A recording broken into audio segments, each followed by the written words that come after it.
Welcome to our ఛానల్కి స్వాగతం. Friends, జీవితంలో పరీక్షలు అందరికీ వస్తాయి. ఆ పరీక్షలో పాస్ అవ్వాలి, మన చుట్టూ ఉన్నవారు ఆనందంగా ఉండాలి అంటే మాట తీరు బాగుండాలి. మాట్లాడే టాలెంట్ ఉంటే సరిపోదు, దాన్ని ఎలా ఉపయోగించుకోవాలో తెలిసిన వారు మాత్రమే నిజ జీవితంలో సక్సెస్ అవుతారు, ప్రతి క్షణం ఆనందంగా ఉంటారు. అమ్మగా నా అనుభవంతో చెప్తున్నా వినండి. తెలివిగా మాట్లాడి జీవితంలో ఆనందంగా సక్సెస్ సాధించండి. అందరూ నా వాళ్లే, నాకు వాళ్ళ గురించి అంతా తెలుసు అనుకొని మాట్లాడకండి. ఏ వ్యక్తికి మరో వ్యక్తి గురించి పూర్తిగా తెలియదు, పూర్తిగా తెలిసే అవకాశం కూడా లేదు. మరీ క్లోజ్ అయితే కొంత ఎక్కువ తెలుస్తారేమో, కానీ పూర్తిగా తెలియదు. ఎంత సన్నిహితంగా ఉన్నా కూడా భార్యాభర్తల మధ్య, తల్లిదండ్రులు పిల్లల మధ్య, కుటుంబ సభ్యుల మధ్య, స్నేహితుల మధ్య కూడా ఒక వ్యక్తికి మరో వ్యక్తి గురించి పూర్తిగా తెలియదు, అసలు తెలిసే అవకాశం లేదు అంతే.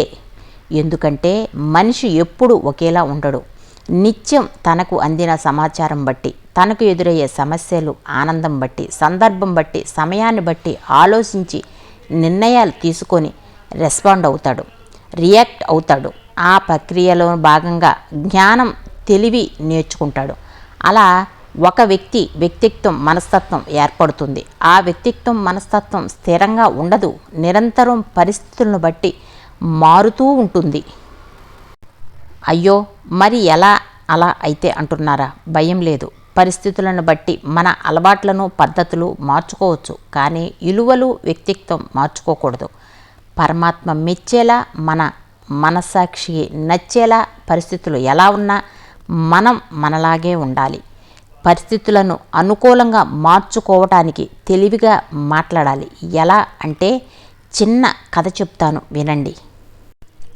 లక్ష్మీదేవి ఐశ్వర్యానికి దేవత, జ్యేష్ఠాదేవి దరిద్ర దేవత.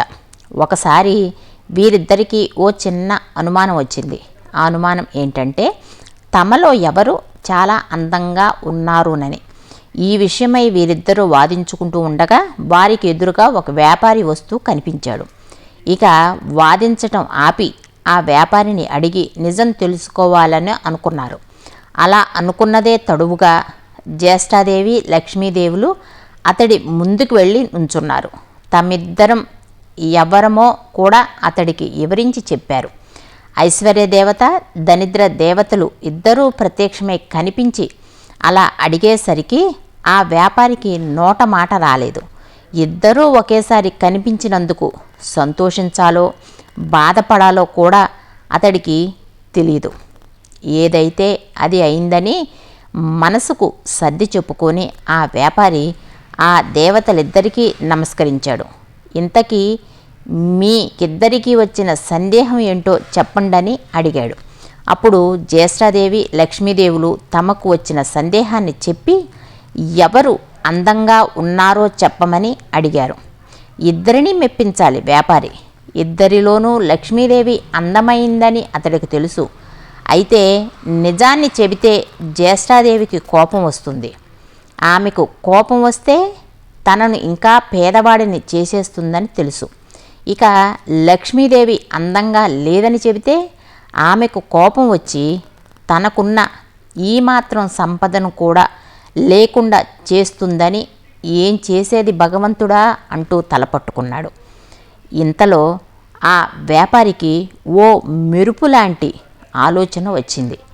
వెంటనే, అమ్మా, ఓ మహాలక్ష్మి, నువ్వు ఇంట్లోకి వస్తున్నప్పుడు నీ అందమైన స్త్రీ భూలోకంలో కానీ స్వర్గలోకంలో కానీ ఎవ్వరూ ఉండరు అని అన్నాడు.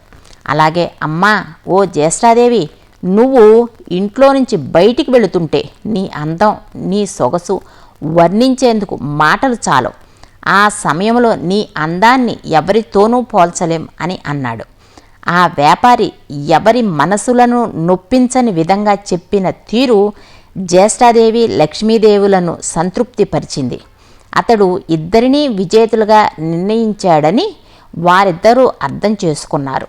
దాంతో ఇద్దరూ అతడి నిర్ణయానికి సంతోషపడుతూ అక్కడి నుంచి మాయమైపోయారు. ఫ్రెండ్స్, ఇక్కడ అర్థం చేసుకోవాల్సింది ఏంటంటే, జ్యేష్ఠాదేవి లక్ష్మీదేవులు ఎవరికి వారు విజేతలమని అనుకుంటూ వెళ్ళారే కానీ నిజానికి నిజమైన విజేత వ్యాపారే. ఎందుకంటే అతడు ఐశ్వర్యదేవత అయిన లక్ష్మీదేవి అభిమానాన్ని పొందటమే కాక లక్ష్మీదేవి బద్ధశత్రువైన జ్యేష్ఠాదేవిని సైతం సంతృప్తిపరిచాడు. కాబట్టి నిజమైన విజేత వ్యాపారే. అందుకే అంటున్నా, మాట తీరుతో ఎన్నో పరీక్షలు పాస్ అవ్వచ్చు. ప్రతి క్షణం మనం ఆనందంగా ఉండొచ్చు, మన చుట్టూ ఉన్న వారిని ఆనందంగా ఉంచవచ్చు. ఓం నమః శివాయ. శివయ్య తండ్రి అందరినీ చల్లగా చూడయ్యా. ఓం నమః శివాయ. ఓం నమః శివాయ. ఓం నమః శివాయ.